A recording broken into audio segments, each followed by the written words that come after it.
A veces vemos a presidentes, a líderes hablar en público o en privado y se filtran las noticias y a veces revelan muchos planes o revelan lo que quieren hacer y muchos pues nos vamos con ese discurso, pero muchas veces los verdaderos planes se revelan por otras personas o por funcionarios secundarios o en recintos que probablemente no tendrían mucho que ver, recintos incluso intelectuales. Y por eso estamos aquí, porque una de las universidades que goza de mayor prestigio en el mundo, pues recibió al secretario de Estado de Estados Unidos y dictó ahí una conferencia. Y precisamente por eso esta gente, perdón que lo diga así, no soy cursi, brillante como Eduardo Bior, que estaba minuciosamente estudiando lo que pasaba en esa universidad. Y ahí podemos encontrar planes que se revelan para el futuro del mundo. A ver, vamos a preguntar. Soy Roberto de la Madrid y esto es Detrás de la Razón. Comenzamos.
Thank you. Good morning, everyone.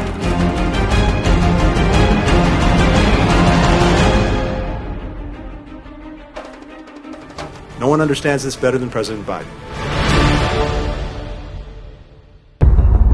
Muchísimas gracias al equipo Detrás de la Razón, muchísimas gracias a usted por pues siempre estar aquí con nosotros y además el programa de lunes Micrófono Cerrado, que es completamente desenfadado, es una charla, una plática, una conversación con el público, pues ha tenido mucho éxito y mucha gente, a pesar de que por ejemplo en el sur de América pues ya es de madrugada, pues la gente se conecta ahí también y gracias por defender estos espacios de libertad, cada vez extendiéndonos más. Vamos a tener nuevos invitados de las diferentes universidades.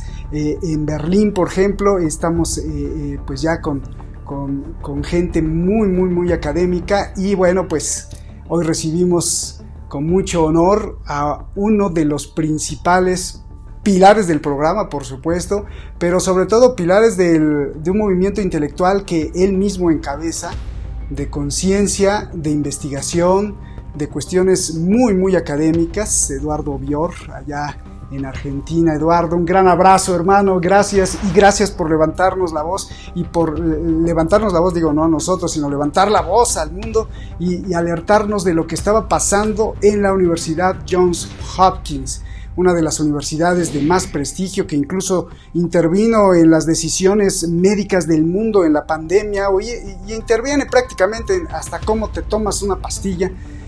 Porque bueno, pues tiene brazos en todas las áreas de la ciencia y ahí justamente llegó Antony Blinken para dar una conferencia. Eduardo, gusto en saludarte. ¿Qué viste ahí? Por favor, porque seguramente las cosas que viste son de suma importancia. Te escuchamos con mucha atención. Hola Roberto, qué alegría verte. Un gran abrazo para todo el equipo y para toda la audiencia. Muchísimas gracias por los elogios y alabanza, pero es como que me sobrepasan. Yo no encabezo ningún movimiento, así simplemente coordino una lista en WhatsApp de reflexión sobre la situación política mundial, especialmente latinoamericana, pero en general mundial.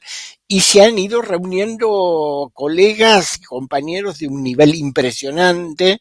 La lista tiene una seriedad enorme como administrador, la verdad que ni preciso trabajar, que muchas veces uno tiene que andar diciendo, no se pongan a discutir sobre pequeñeces, que aquí hay que ir a lo principal, nada, lo hacen por sí solos, así que marcha por sí solo. Pero bueno, muchísimas gracias. ¿Qué Gracias. vi? ¿Qué vi? Mira, el, eh, el, el secretario de Estado Anthony Blinken dio un discurso el miércoles de la semana pasada, o sea, exactamente una semana, para inaugurar en la Universidad de Johns Hopkins, en Maryland, un centro, es decir, el edificio del Centro de Estudios Internacionales Avanzados. Un centro en el que él también trabajó en su momento, donde fue discípulo, y aquí empieza toda la historia, de Zbigniew Brzezinski. O sea, si recordamos bien, Zbigniew Brzezinski fue el presidente del Consejo de Seguridad Nacional de Estados Unidos durante la presidencia de Carter, es entre 1977 y 1981, y es el último gran teórico de la corriente que se conoce como el liberalismo universalista en Estados Unidos. ¿Qué es esto? Por ahí vamos, por ahí vamos.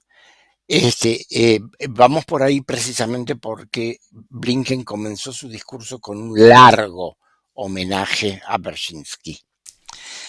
Eh, en la oración de Gettysburg de Abraham Lincoln en 1863, en homenaje a los caídos durante la batalla de Gettysburg, que fue la batalla más sangrienta de la guerra civil norteamericana, que finalmente la venció el ejército del norte y revirtió el curso de la guerra, que fue lo que permitió que dos años más tarde el norte triunfara sobre la Confederación, y se reunificaran los Estados Unidos bajo el modelo del industrialismo del norte. Y eso se acompañó en un proceso de unos 15, 20 años, lo que en Estados Unidos se conoce como la reconstrucción, Reconstruction, que fue el periodo de mayor desarrollo económico de los Estados Unidos, fue el periodo que preparó a Estados Unidos para ser potencia mundial. Bien, durante ese periodo se sentaron las bases de la geopolítica norteamericana, de la estrategia mundial de los Estados Unidos. Quien la sentó fue un almirante, profesor de la War College, Mm. ese que era el almirante Mahan, Alfred Mahan.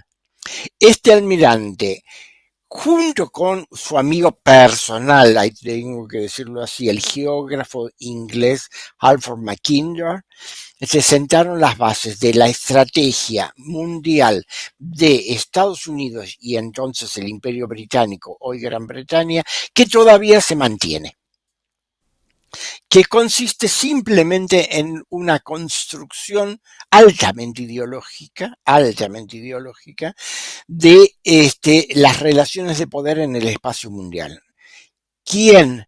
Es decir, diferenciando lo que es el corazón del mundo, Heartland, que sería toda la zona euroasiática, las grandes planicies, toda la riqueza de lo que hoy son Rusia y China, pero también los países de Asia Central, etcétera, y contra eso, opuestas las potencias marítimas, o sea, Estados Unidos y el Imperio Británico en aquel momento, hoy Gran Bretaña. Para hacerlo simple, la idea de esta concepción, repito, altamente ideológica, es que quien controla el corazón del mundo controla el mundo. Por lo tanto, la tarea de las potencias marítimas es rodear ese corazón del mundo, apoyarse en su periferia para debilitarlo, fragmentarlo, dividirlo y evitar que pueda controlar la masa euroasiática. Listo. Eso es lo que hicieron en la Primera Guerra Mundial, lo que hicieron en la Segunda Guerra Mundial. Eso explica la guerra de Corea, la guerra de Vietnam, la expansión de Estados Unidos por todo el mundo, explica la destrucción de la Unión Soviética en la Guerra Fría, y explica la estrategia norteamericana actual. A eso se le contrapuso por momentos y muy ocasionalmente la corriente realista. Su mayor exponente fue Henry Kissinger, hoy de 100 años, consejero de Seguridad Nacional en la época de Nixon. ¿Cuál es la visión de los liberales universalistas? Estados Unidos es un país excepcional. ¿Por qué? Porque nació democrático. Es el único país del mundo que nació democrático. Entonces, como dijo Lincoln en 1863, para ser ciudadano de los Estados Unidos no basta con acatar la Constitución y las leyes. Es necesario estar dispuesto a dar la vida para propagar la libertad en todo el mundo. Ya está. Tenemos todo explicado. Juntamos la concepción geopolítica con esta concepción ideológica del excepcionalismo norteamericano y vemos por qué está justificado ideológicamente la intervención en todo el mundo, y además por qué cualquier otro modelo político, no importa cuán democrático sea, a los ojos de esa élite norteamericana, y ahora voy a referirme a eso, es una potencia autoritaria. Porque, y nos lo han demostrado los hechos de los últimos 10 años, esta ya no es la concepción de los Estados Unidos. Es la concepción de una élite oligárquica, no por casualidad, reunida en una universidad cerca de Washington. En torno a Washington, más o menos en unos 300 kilómetros de distancia, hay una serie de universidades que son centrales para el ejercicio del poder norteamericano, donde los catedráticos están en la universidad, pasan a una consultora, un llamado think tank, o pasan a la administración del Estado, o pasan al Congreso, o al Pentágono, están un tiempo ahí, luego pasan a otra consultora, después vuelven a la universidad. Es decir, es una circulación que permite a la oligarquía norteamericana asegurar su reclutamiento. Y se van formando tribus de académico-políticos, ideólogos que transitan entre el mundo de la ciencia y el mundo político o el mundo militar. Y eso funciona así desde fines del siglo XIX y se mantiene todavía. La otra tradición, la tradición realista, está más asentada en otras universidades, en universidades de provincia, está más ligada al viejo capitalismo norteamericano, el capitalismo productivo, al capitalismo petrolero. Uno de los centros podemos decir tranquilamente que es Houston. Entonces, esas son las grandes corrientes del poder norteamericano, absolutamente enfrentadas entre sí, hoy, y sin reconciliación posible aparentemente. Oye, qué magnífico rompecabezas nos armaste antes para enmarcar entonces el discurso de Blinken. Y esto me lleva a recordar el Destino Manifiesto, ¿no? Que es prácticamente esto que estás diciendo y que traen en las venas los políticos Exactamente. en Washington, y que para empezar, pues México sufrió del Destino Manifiesto diciendo, viendo al vecino del sur, o sea, México, y digo, vamos a robarnos la mitad del terreno y vamos a empezar a expandirnos por todo el mundo. Bueno, entonces, ya dicho esto, ya dicho esta esencia, y que prácticamente nos pusiste el cimiento para entender, me imagino que sobre esto llega Blinken. Y sí me llamó mucho la atención que atrás decía Brzezinski, ¿no? Y recuerdo a Brzezinski cómo les vendía a los musulmanes radicales en Afganistán que fueran a recuperar el terreno que era suyo, pero no porque creyera en Dios ni porque fuera muy altruista, sino porque quería pues pegarle a los soviéticos, a los rusos que estaban ahí. Entonces, bueno, pues ya hablando de la calaña de esta gente, ¿qué dijo Blinken y por qué es muy importante hoy, querido Eduardo? Porque el discurso del miércoles pasado tiene todo el carácter de un discurso programático. Es decir, hay una serie de discursos programáticos en la historia de los Estados Unidos que marcan política por 20, 30 años. Este, eh, bueno, hubo uno famoso que no lo dio un norteamericano, que fue, sino Winston Churchill, el ex primer ministro británico, el discurso de Fulton en marzo de 1946, anunciando que sobre Europa caía una cortina de hierro. ¡Pum! Fue el comienzo de la Guerra Fría. Entonces, por eso algunos discursos hay que prestarles atención por lo que dicen y por lo que no dicen.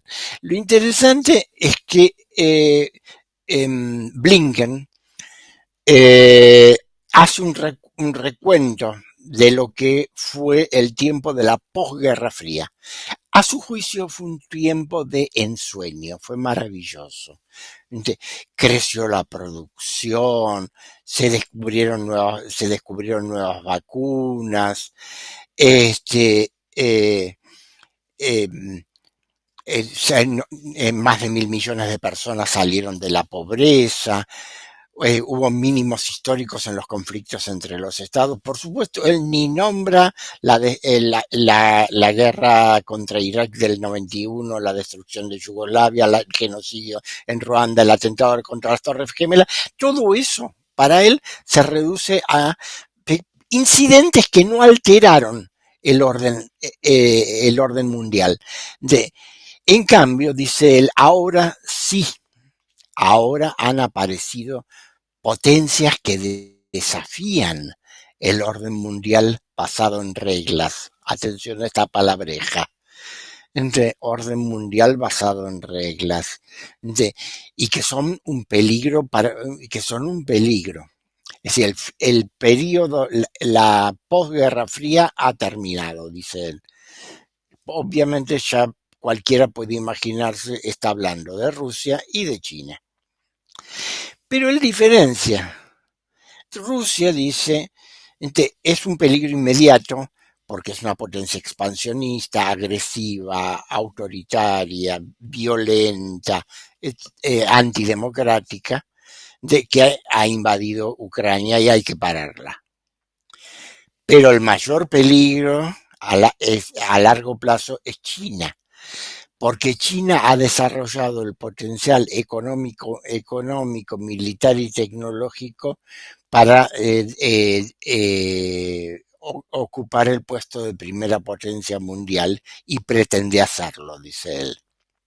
Entonces es necesario combatirlas. Y para combatirlas, bueno, por un lado, siguiendo la estrategia que yo describí, hay que generar las alianzas necesarias en los distintos escenarios del mundo para aislar ese peligro que viene del corazón del mundo, accionar con la OTAN, accionar con los aliados en el sudeste asiático, incorporar, utilizar todo el poder de los Estados Unidos para generar acuerdos y grandes coaliciones en distintos aspectos, no solamente militares y políticos. Y él sintetiza, dice, estamos en un punto de inflexión. Estados Unidos está liderando este periodo crucial desde una posición de fuerza, una fortaleza basada tanto en nuestra humildad como en nuestra confianza. En nuestra confianza se refiere a la autoconfianza. La confianza se alimenta, dice él, en las visiones propias del ideal norteamericano. La libertad de palabra, de circulación, de creencias, de comercio, la igualdad de derechos y la independencia de las naciones.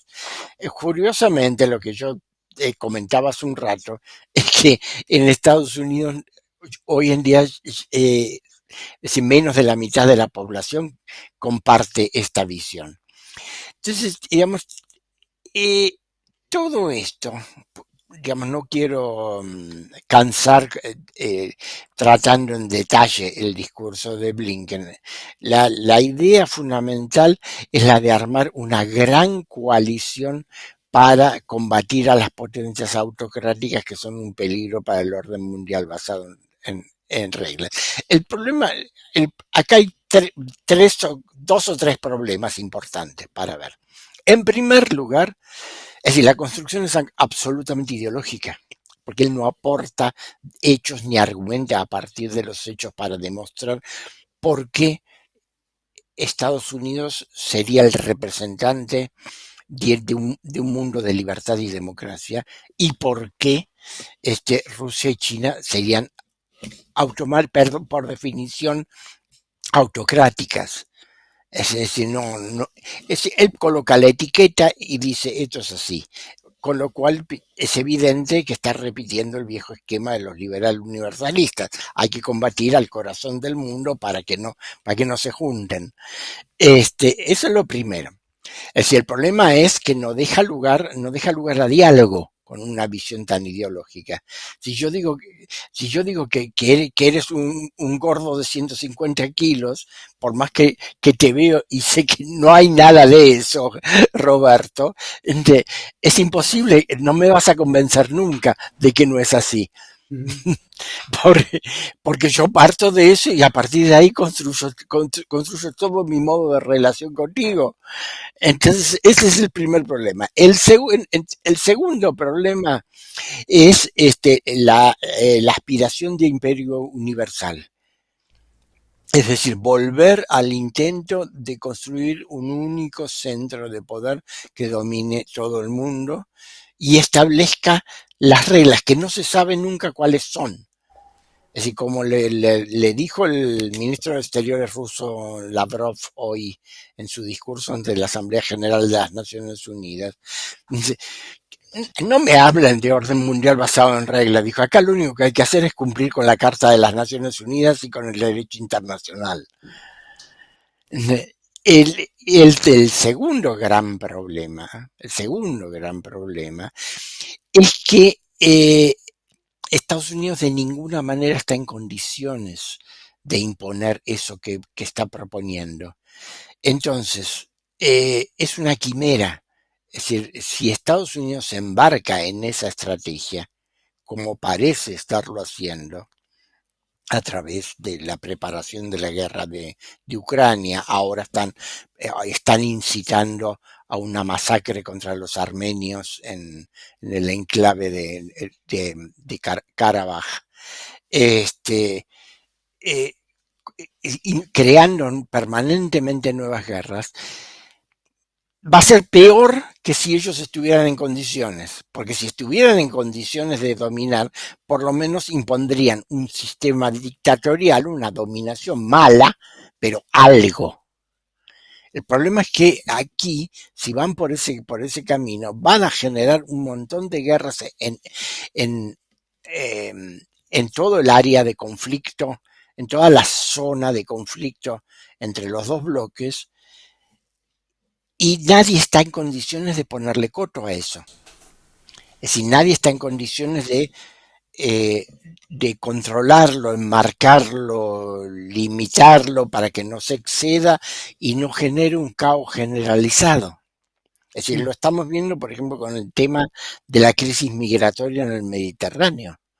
Es decir, han generado la crisis mediante primero la destrucción de Libia en 2011, la promoción del terrorismo islamista en todo el área del Sáhara y el Sahel. Eso ha anarquizado las economías de los países de la zona y la gente ha tenido que huir. Organizaciones criminales manejadas desde Europa trafican esa gente y Europa no está en condiciones, no sabe qué hacer con los miles y miles de refugiados que llegan a sus costas. Pero eso es un ejemplo, de eso se pueden citar un montón. Esos son aprendiz hechicero. Entonces el problema es que no tienen noción ni conciencia de sus límites. Oye, bueno, la pregunta es ¿quién le pone límites? Eduardo, entonces prácticamente lo que tú viste, lo que prácticamente dijo Blinken de una forma muy elegante, de una forma muy quizá barroca o disfrazada o con palabras intelectuales ahí en su alma mater, en el nuevo edificio, es que se necesita urgentemente para Estados Unidos no una guerra fría como la de antaño que vivió el mundo, sino una guerra fría versión 2.0, mejorada, implacable y urgente, porque si no, entonces la condición de Estados Unidos desaparece. ¿Es más o menos así? Bueno, que ellos asimilan si Estados Unidos no puede gobernar el mundo, que por definición le va a dar libertad y democracia, entonces el mundo va a caer en manos del autoritarismo. Punto. Ese es el esquema, es de un simplismo atroz.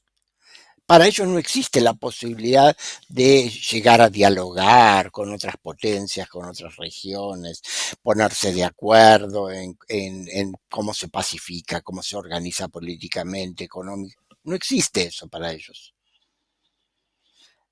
Entonces, el problema es, por un lado, la ambición imperial y por el otro lado, la imposibilidad material de llevarla a la práctica.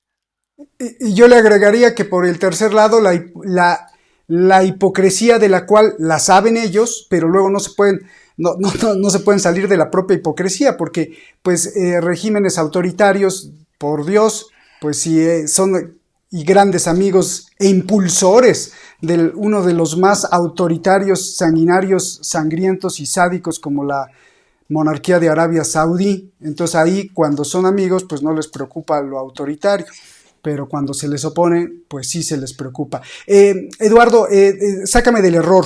Me imagino que esta teoría del heart, del corazón del mundo, la podríamos ubicar arbitrariamente en un círculo imaginario que su centro estuviera como un poco flotante por ahí del Cáucaso, los Balcanes, y se extienda, es decir, quien controle toda esa parte un poquito hacia el Mediterráneo, entonces controla tanto el pensamiento occidental o la ideología occidental como los movimientos de Asia y el extremo de Asia. Es más o menos por ahí. Si es así, pues bien, si no me corriges.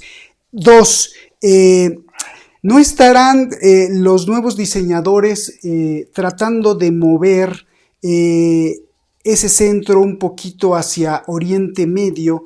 Porque, bueno, pues hay mucho frenesí de que Arabia Saudí se convierta en la nueva Suiza del mundo, y no sé si por ahí vaya. 3. Blinken también en este discurso ha estado repitiendo, incluso cuando se reunió con Zelensky, que está como nunca la relación muy dinámica, muy de amigos, muy de apoyo con la India. Entonces mi pregunta no sería que le van a apostar o le van a inyectar todo su poder a la India para que la India la empujen a confrontarse con China y con Rusia, aunque Putin ya se la solió y ya desde hace tiempo empezó a fabricar una especie de matrimonio con la India, pero China creo que no lo ve con muy buenos ojos. Hoy estaba leyendo algunos comentarios de medios de comunicación de Nueva Delhi que pues no les gustó mucho que Xi Jinping no haya ido al G20 y el primer ministro pues sí recibió con mucha, no sé si estaba actuando o no, pero sí recibió con mucha amistad a Biden y a todos, ¿no? O sea, que los abrazaba. Entonces, no sé si esos 3 puntos hagan sentido. Ya sabes que aquí nos gusta pues lanzar hipótesis, algunas pueden estar muy erróneas y algunas pues podrían estar en la mente de estos diseñadores macabros, querido Eduardo. En la geopolítica anglosajona tradicional, el centro del Heartland está en Asia Central.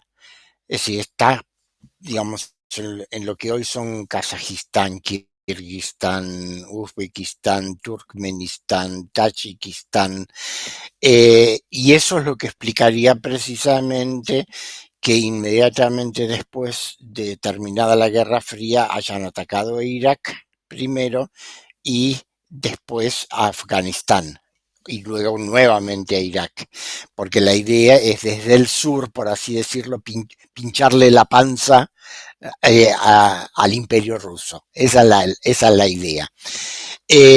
Toda la zona que va de Europa Oriental, Mediterráneo Oriental, Asia del Sur, y todas las islas, es decir, Indonesia, Filipinas, Japón, la península coreana, sería la periferia.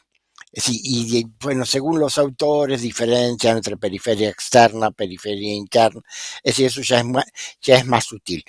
Las estrategias anglosajonas, tanto la británica primero como la norteamericana después, se han basado fundamentalmente en actuar desde los mares sobre esa periferia para controlarla y evitar que los poderes continentales puedan llegar a los mares cálidos, es decir, al Mediterráneo, al Mar Rojo, al Golfo Pérsico, etcétera, etcétera.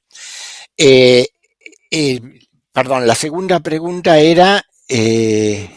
Arabia Saudí que se moviera, No, sí, no, lo que pasa, sí, lo que pasa hoy en día es lo siguiente, que a esta geopolítica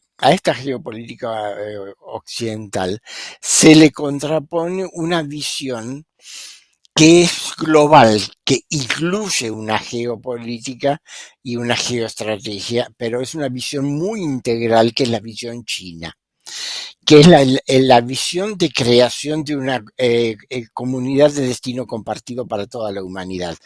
Entonces, en la visión geopolítica China, se trata de ir construyendo en distintas partes del globo, ir fortaleciendo institucionalmente centros de poder que sean autónomos, con los cuales se pueda negociar desde la perspectiva, como dicen ellos, win-win, es decir, con ganancias para ambas partes, e irlos interrelacionando mediante su proyecto de la franja y la ruta, es decir, la construcción de infraestructura, de caminos, ferrocarriles, puertos, etc.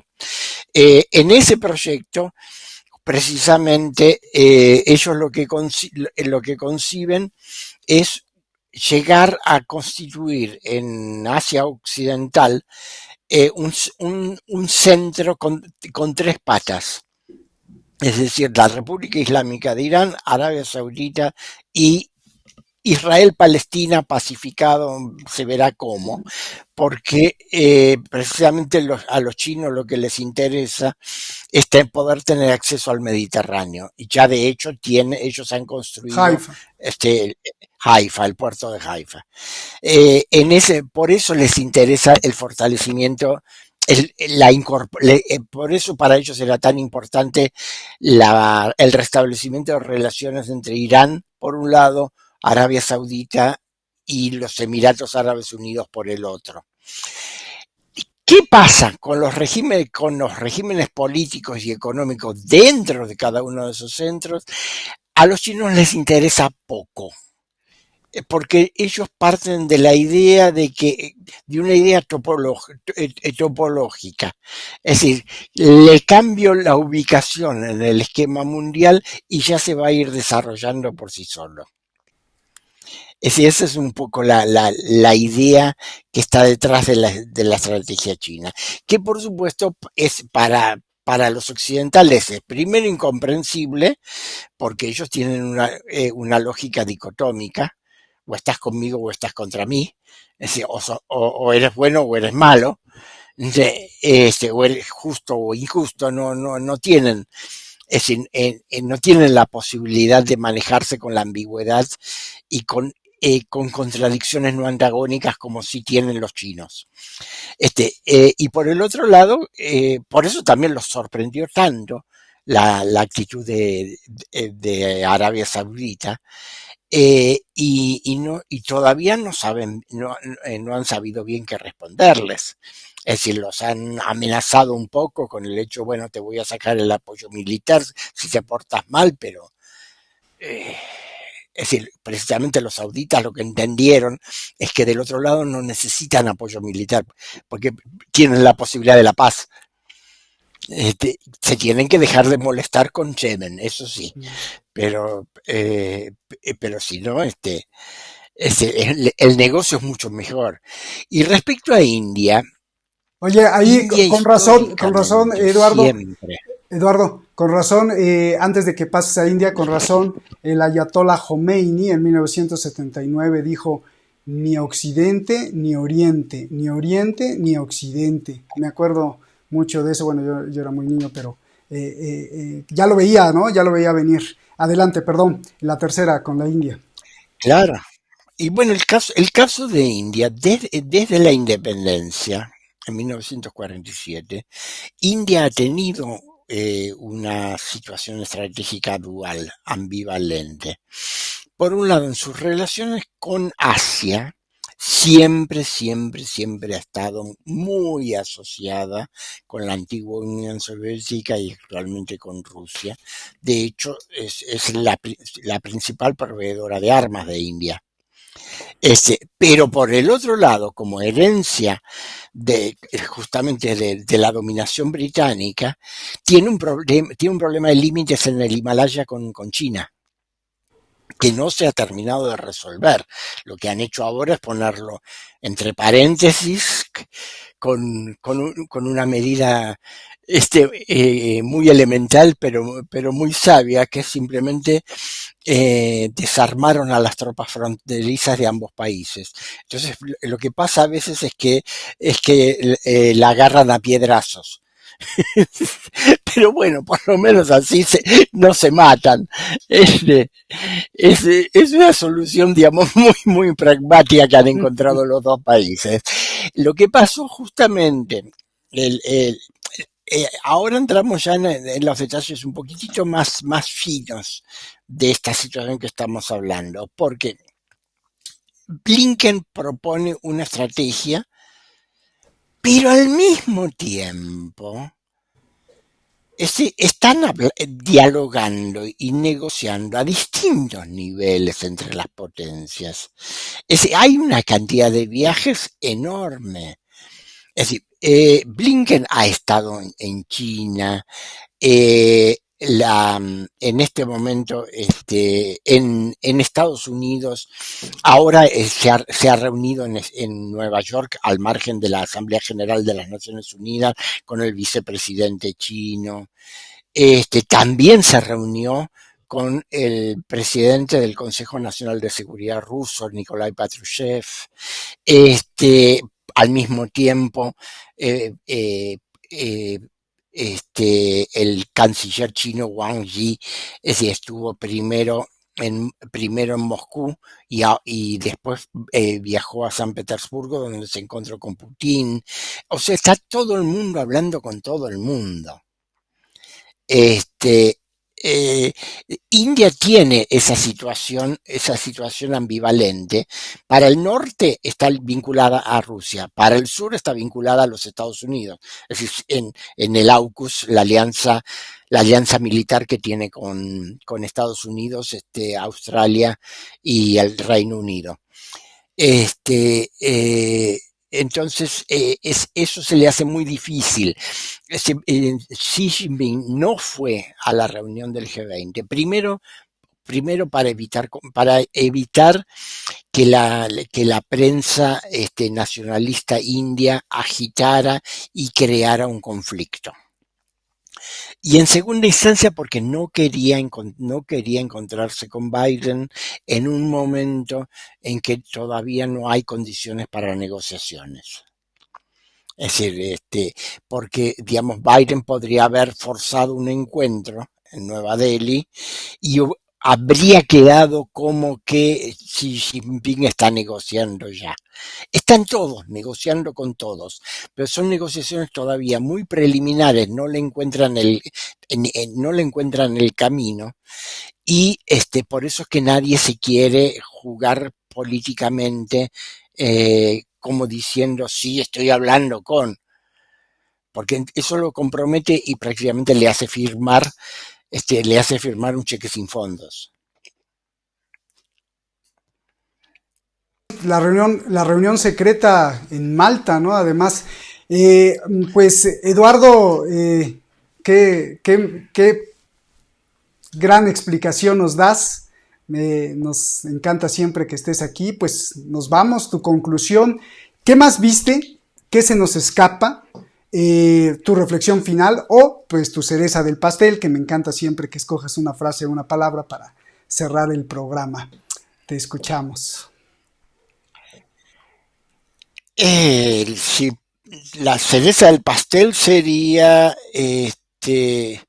enfrían los ánimos, porque estamos en una situación donde no existen controles, es decir, se han abrogado todos los tratados, todos los mecanismos diplomáticos que antes existían para el control de las rivalidades entre las potencias, y es como que estuvieran jugando al fútbol sin árbitro y sin reglamento.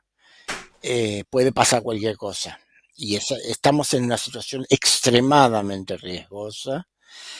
Si ahora además estalla un conflicto importante en el Cáucaso Sur, por la situación geográfica, si Estados Unidos se mete en ese lugar donde no estuvo, y se mete ahora, ya como advirtió Irán, la situación puede desmadrarse, porque hay demasiadas potencias, demasiados intereses diferentes en juego.